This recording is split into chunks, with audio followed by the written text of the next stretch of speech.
हानि लाभ जीवन मरण यश यपयश विधि हाथ, ये 6 डिपार्टमेंट जो है ईश्वर के हाथ हैं। और हमारा जो जीवन है वो इन्हीं 6 विभागों के तहत चलता है। आज हम ज्योतिष के माध्यम से ये बताने का प्रयास करेंगे कि आप लोग जो क्वेश्चन करते हैं, मन में जो जिज्ञासा रहती है, वो किन किन प्रश्नों को लेकर के रहती है और वो प्रश्न जीवन में क्या वैल्यू रखते हैं और उन्हें जन्मांक से, जन्म कुंडली से, किस भाग से, किस भाव से हम देखते हैं, इसके बारे में हम बात करेंगे।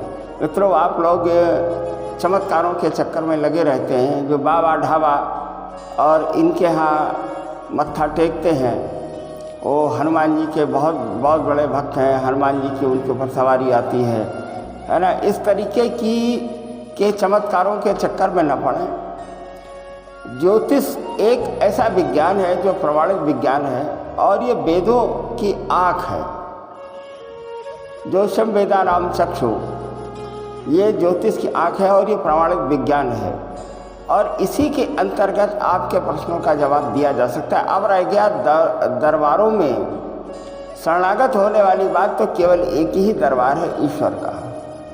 इसके अलावा और कोई दरबार नहीं है और आप लोगों को किसी भी ऐसे दरबार में नहीं जाना चाहिए जो वेद व्यास, जो माने व्यास पीठ से बैठ करके बुलडोजर की बात करें, व्यास पीठ से बैठ करके ताली बजावें और व्यास पीठ से बैठ करके मौला मौला की बात करें, तो मित्रों ये सब ठीक नहीं है। कायदे से भारत सरकार को इस तरीके की गतिविधियों पर रोक लगाना चाहिए कि ईश्वर को सामने बैठाल करके, ईश्वर की मूर्ति को सामने रख करके और ये बताना कि हमें कोई आकर के जो है बता जाता है और हमें कोई, देखिए मैं नाम किसी का भी नहीं ले रहा हूँ, लेकिन आत्मा आहत है इन सारी चीज़ों से और ये सब चीज़ें ठीक नहीं है। मित्रों, आज हम बात करेंगे ज्योतिष के संदर्भ की। एक गणेश धाम सरकार की ओर से की जो ज्योतिष पीठ है, इसके माध्यम से हम आज आपके समक्ष उपस्थित हुए हैं और आपके उन्हीं प्रश्नों की हम बात करेंगे जिन प्रश्नों को जानने के लिए आप लोग लालायित रहते हैं। मैंने आपसे ये बताया, हानि लाभ जीवन मरण यश और अपयश, ये 6 विभाग ऐसे हैं जो ईश्वर के हाथ है। बताइए, अच्छा अगर आपको पता लग जाए कि नुकसान कहाँ होने वाला, तो नुकसान की मात्रा तो आप कम ज़्यादा कर सकते हैं लेकिन नुकसान को बचा नहीं सकते। लाभ कब क्या होने वाला है ये भी आपको नहीं जो है पता होता है। कब मृत्यु आने वाली है ये भी आपको नहीं जो पता होता है। यश कब मिलने वाला है, अपयश कब मिलने वाला है, इसके बारे में भी आप लोगों को जानकारी नहीं होती है। तो फिर इनके पीछे क्यों भागते हैं? श्री कृष्ण ने गीता में ये कहा है कि कर्म करिए, फल तो आपको मिलेगा ही। ये साइंस का नियम है। जहाँ आप बल लगाएंगे वहाँ पर डिस्प्लेसमेंट जरूर से ज़रूर होगा, प्रतिक्रिया जरूर होगी। ऊर्जा कभी नष्ट नहीं होती। अगर आपने एनर्जी का कहीं इस्तेमाल किया है तो एनर्जी आपको वापस में मिलेगी। ये प्रकृति का सिद्धांत है। आप किसी को कुछ देंगे तो आपको मिलेगा अवश्य। तो ये टॉपिक से थोड़ा सा हम बाहर जा रहे हैं। आज हम उन 6 प्रश्नों की बात करेंगे जिनको जानने के लिए आप लोग बहुत ज़्यादा लालायित रहते हैं। आप लोग बात करते हैं स्वास्थ्य से संबंधित। किसी दरबार में गए और वहाँ पर उनके कहने हमारी तो अर्जी लग गई। अर्जी लगी, अर्जी में मालूम क्या लिखा होता है? शरीर में दर्द रहता है, पैसा कमाते हैं बचता नहीं है, घर में परिवार में किसी बुजुर्ग के प्रेत ने आपको परेशान करके रखा है, पेट में दर्द रहता है, नौकरी की समस्या है, नौकरी की समस्या अगस्त 2018 तक कंप्लीट होगी। इस तरीके के स्टेटमेंट आप लोग सुनने के लिए जाते हैं। और ये कहा जाता पर मेरे पैर जबरदस्ती कहा जाता है कि हमारे पैरों को आप लोग छुएं। तो ये सब चीज़ें अच्छी नहीं हैं। और बुलडोजर की बात करते हैं, एक माने व्यासपीठ से बैठ करके इस तरीके के बाद ये काम सरकारों के हैं। देखिए इतिहास गवाह है, जब जब किसी धर्माचार्य ने राजनीति में दखल दिया उसके परिणाम बहुत अच्छे नहीं हुए। तो लिहाजा सलाह है, देखिए मैं नाम नहीं लेता, सलाह है कि डमरू बजा करके भीड़ तो इकट्ठा कर ली, लेकिन भीड़ के पीछे का जो संदेश कहीं न कहीं जा रहा है वो एक वर्ग है जो केवल आपके चमत्कारों को देखने के लिए आता है। जितना बुद्धिजीवी वर्ग है, भाई हनुमान जी आपके हैं तो हनुमान जी हमारे भी हैं। तो मित्रों, हम अपने टॉपिक से नहीं हटेंगे। आज का हमारा उद्देश्य ये है कि जो 5-6 प्रकाश के आपके प्रश्न हैं, जिन प्रश्नों का कोई वजूद नहीं है, जिन्हें आप लोग जानना चाहते हैं, आज हम उसके बारे में बात करेंगे। आप लोग अपनी अपनी जन्मांक खोल लीजिए, जन्म कुंडली खोल लीजिए, उसका जो लग्न चक्र वाला हिस्सा है इसे आप लोग सामने रखिए। आइए बात करते हैं स्वास्थ्य की। स्वास्थ्य आपका गड़बड़ है, ये प्रश्न आप लोग ज़्यादातर पूछते हैं, स्वास्थ्य खराब रहता है। भैया ये कलयुग है, ब्रह्म मुहूर्त में उठोगे नहीं, वर्जिश करोगे नहीं, योगा करोगे नहीं, अच्छी विचारधारा पालोगे नहीं, अच्छी विचारधारा नहीं होगी, चंद्रमा आपका बिगड़ेगा, मानसिक स्थिति आपकी बिगड़ जाएगी, स्वास्थ्य खराब हो जाएगा। तो इसमें कौन सी बड़ी बात है? लेकिन फिर भी आप लोग प्रश्न करते हैं तो आप लोग लग्न से और छठे स्थान का, लग्न के स्वामी का संबंध अगर छठे स्थान से बनता है तो स्वास्थ्य कहीं न कहीं गड़बड़ होता है। अब तिथियां कैसे जो है निकाली जाती हैं, उन ग्रहों की दशाएं और महादशा को देख करके ये बताया जा सकता है कि फला तारीख के बाद में आपका स्वास्थ्य सुधार होने लगेगा। अब अगले प्रश्न की बात करते हैं। अगला प्रश्न ये है कि धन से संबंधित आप लोग प्रश्न ज़्यादा करते हैं, क्योंकि कलयुग में दूसरा भगवान है। धनहीन होना बहुत बड़ा पाप है। अगर आपके पास धन नहीं है तो आपके पास कोई भी साथ में खड़ा होने वाला नहीं है। अगर आपके पास कच्चा मकान है तो कोई आपको 10,000 और 2,000 रुपया भी नहीं देगा, केवल इस डर से कि ये चुकाएगा कहाँ से। तो लिहाजा धनहीन होना पापम, ये सबसे बड़ा पाप है। निर्धनम सर्वश्रेष्ठ पापम, निर्धन होना सर्वश्रेष्ठ पाप है। तो इसलिए आप लोग धन से संबंधित प्रश्न की बात करते हैं। तो जो लग्न चक्र में 12 स्थान होते हैं, ये आप हमारी जन्म कुंडली में जो लग्न चक्र मैंने दे रखा है इसे आप देख लीजिए। लग्न से जो दूसरा, पहले भाव से जो दूसरा स्थान है वो हमारा धन और वाणी का स्थान है। पैसा हरदम उन्हीं लोगों के पास रहता है जिनकी वाणी 100 में होती है, जो अच्छा बोलते हैं, प्यार से बोलते हैं और लोगों से धन लेना जानते हैं।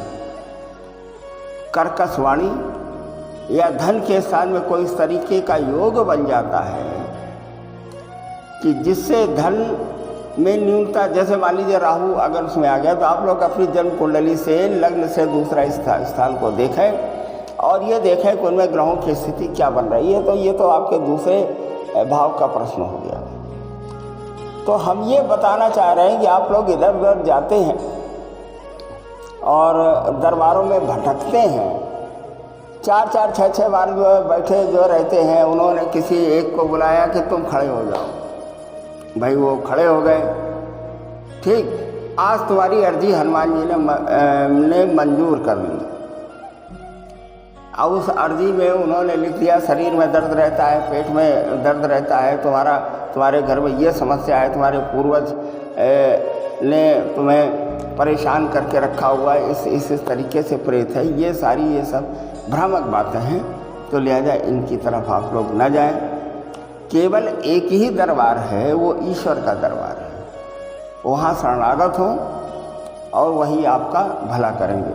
दूसरी चीज़ आचरण, अगर आपका आचरण सही है तो सारे ग्रह अपने आप सही होते हैं। तो धन का जो प्रश्न है वो लग्न से दूसरे स्थान को देखते हैं, वहाँ हम देख लेते हैं कि कोई खराब ग्रह तो नहीं है। धन स्थान का स्वामी अगर छठे में आ गया, छठे का स्थान का स्वामी अगर दूसरे में जो चला गया तो धन की स्थिति खराब हो जाती है। अब आपका तीसरा प्रश्न ये बनता है कि साथ संतान की स्थिति क्या बनती है। हमारा तो प्रेम विवाह की स्थिति बन रही थी, लेकिन हमारा प्रेम विवाह क्यों नहीं हो रहा है। तो जो लग्न से 5वां स्थान है, ये हमारा पंचम स्थान, ये प्रेम का, ये शिक्षा का और संतान का स्थान है। तो यहाँ से हम क्या देखते हैं, प्रेम और शिक्षा की बात करते हैं। तो इस स्थान के ग्रहों का नेचर, ग्रहों का आचरण, इस स्थान पर पड़ने वाली दृष्टियों को देख करके इस बात का और उस समय की महादशा को देख करके पता लगाया जा सकता है कि हमारा प्रेम विवाह होगा कि नहीं होगा। बिल्कुल सटीक पता लगाया जा सकता है, माने दिन और घंटों में। ये ज्योतिष इतना बड़ा विज्ञान है, ये एस्ट्रोनॉमी पर पूरा डिपेंड है। आज से 100 साल पहले सूर्य की जो स्थिति थी, किसी दिन, किसी समय, किसी दिन सूर्य जितने बजे उदय हुआ है 100 साल बाद भी उतने बजे उदय होगा। ये एस्ट्रोनॉमी है, ये ग्रहों की गणनाएं हैं। तो पंचम स्थान के ग्रहों की स्थिति को देख लेते हैं, इस पर लगने वाले प्रभाव को देख लेते हैं। अगर अच्छे ग्रहों का प्रभाव जो लग रहा है, कोई बाधक ग्रह नहीं है, ग्रहों का नेचर भी होता है। मान लीजिए राहु की दृष्टि उसके ऊपर पड़ रही, राहु का काम ये बाधाएं उत्पन्न करना, तो वो जब बाधाएं उत्पन्न करेगा तो लिहाजा आपका प्रेम विवाह नहीं हो सकता है। और पंचम स्थान का स्वामी अगर 6, 8, 12 में, तो प्रेम का स्थान नहीं हो सकता है। यही स्थल संतान का है। अगर 5वें स्थान में राहु है तो संतान में बाधाएं होंगी और शिक्षा में भी अवरोध उत्पन्न होगा। तो ये तो आपका एक संतान से संबंधित बात ये हो गई। बहुत से लोग प्रश्न कर देते हमारी आयु कितनी है। मित्रों, ये बात तो निश्चित है कि आपने जन्म लिया है तो मृत्यु निश्चित है, इसको कोई टाल नहीं सकता। केवल हमारे शंकर जी हैं जिनके अंदर इतना पावर है कि ये मृत्यु को के समय को घटा बढ़ा सकते हैं। भावई मेट सकहि त्रिपुरारी, जो हमारे त्रिपुरारी हैं वही उन्हीं का ही ये मतलब डिपार्टमेंट है। ब्रह्मा जी ने तो आपको इस धरती पर ले आए, माने उन्होंने जन्म दे दिया। विष्णु भगवान ने क्या किया कि आपका पालन पोषण शुरू कर दिया। और शिव का जो काम है वो हमारा क्या है, आप यहाँ आए हैं तो आपको यथा समय जहाँ से आप आए वहाँ पहुँचाना भी उनका काम है। तो 8वें स्थान से हम आयु देखते हैं। हालांकि एक अच्छे ज्योतिषी को आयु के प्रश्न को उठाना नहीं चाहिए, आयु की गणना नहीं करनी चाहिए। उसके पीछे कारण है, ये प्रकृति विरुद्ध है। मान लीजिए किसी व्यक्ति की आयु आज के समय 30 वर्ष है और वो 35 वर्ष तक ही कैलकुलेशन में आ रहा है, तो 5 वर्ष का उसका जो समय है वो खराब हो जाएगा। तो लिहाजा एक अच्छे आचार्य को आयु का कैलकुलेशन नहीं करना चाहिए। तो ये हमारा अगला प्रश्न हो गया आयु का। अब इसके बाद में लोग पूछ देते हैं कि हमारी नौकरी, हमारा व्यापार, बच्चा जन्म हुआ अभी 1 साल का है, लोग प्रश्न करने लगते हैं ये करेगा क्या। अरे आप उसे पढ़ने दीजिए, उसे अच्छी शिक्षा दीजिए, इसके बाद में व्यापार की बात करिए। तो 10वें स्थान से लग्न से आप गिनिए 10वां स्थान। देखिए ये जो कुंडली बनी हुई है इसमें आप देखिए, और देखने वाले लग्न से हमने हालांकि एरो से दे रखा है, लग्न से जो 10वां स्थान है वो हमारा कर्म का स्थान है। कर्म आप किस तरह का करेंगे, इस भाव में उपस्थित ग्रह, उन पर लगने वाला प्रभाव, मतलब अच्छे ग्रहों का या खराब ग्रहों की दृष्टियाँ, इन सारी चीज़ों से ये पता लग जाता है, जानकारी मिल जाती है कि आप कौन सा प्रभाव करेंगे, कौन सा व्यवसाय करेंगे या नौकरी का। अगर मान लीजिए इस स्थान में सूर्य बलिष्ठ है तो सूर्य गवर्नमेंट की जॉब को प्रेरित करता है, तो गवर्नमेंट की जॉब। इसके अलावा और भी एक आध ग्रहों को देख करके और विश्लेषण करके ये पता लगाया जा सकता है कि गवर्नमेंट की जॉब आपको मिलेगी अथवा नहीं मिलेगी। ये हम 10वें स्थान से देखते हैं। किसी दरबार का एक मैं वीडियो देख रहा तो उसने कहा था कि आपके प्रश्न 2 कौड़ी के हैं और आप दरबारों में चक्कर लगाते हो। ये बात उसने एकदम सही की। प्रश्न 2 कौड़ी के हैं। आप वो दिन अपना पुराना भूल गए जब 2 कौड़ी के प्रश्नों के सहारे ही यहाँ तक आए हो। ये डमरू बजा करके और गदा रख करके भीड़ को जो इकट्ठा कर रहे हो, इन्हीं 2 कौड़ी के प्रश्नों के माध्यम से। अरे ये 2 कौड़ी के प्रश्न नहीं है, ये जीवन का आधार है। हानि लाभ जीवन मरण यश यपस विधिहात। लेकिन आप तो इतना मदान हो गए हो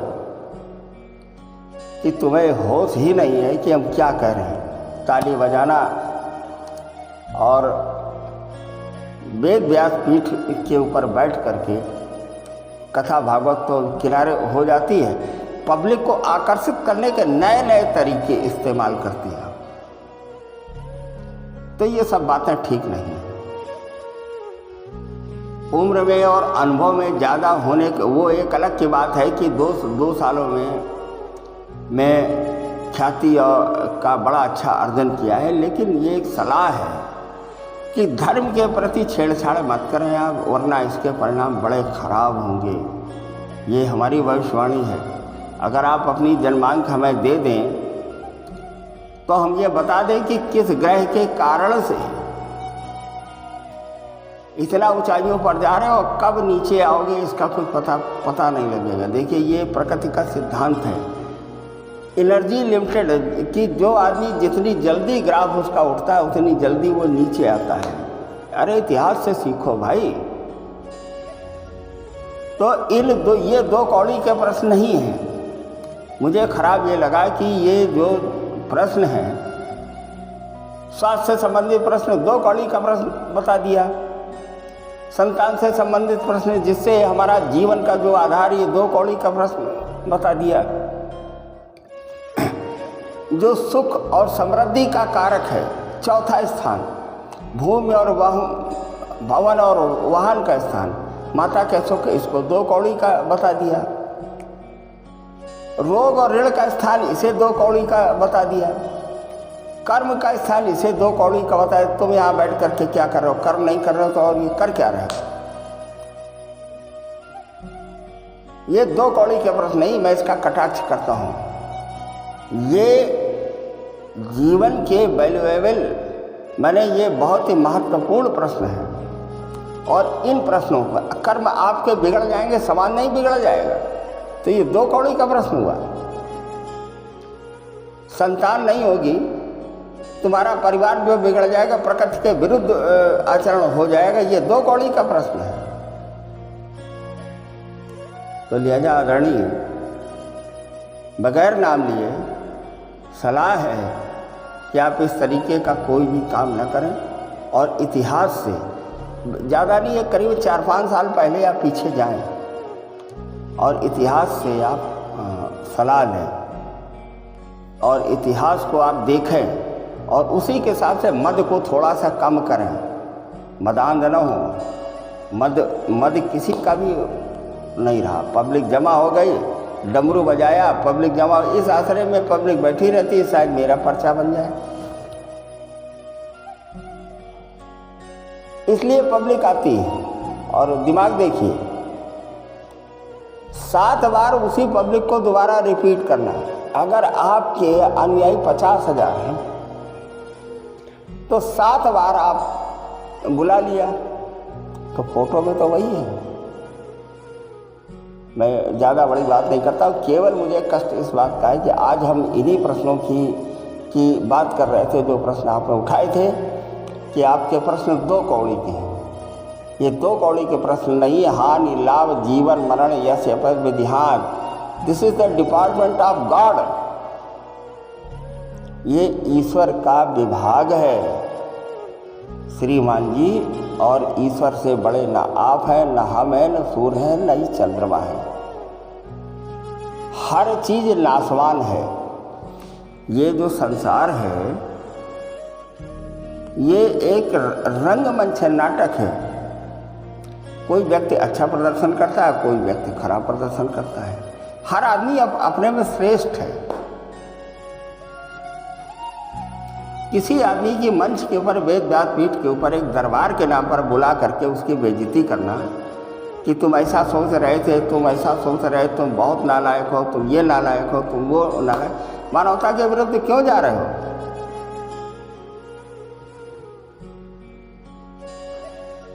अब इसके साथ ही हम अपने वीडियो को जो समाप्त करेंगे और आपसे हमारा अनुरोध है कि आप इसे लाइक, शेयर और सब्सक्राइब करें। अगर हो सके तो आप इसे वायरल भी करें, आप इसे समझाएंगे। श्री गणेशाय नमः। ओम नमः शिवाय।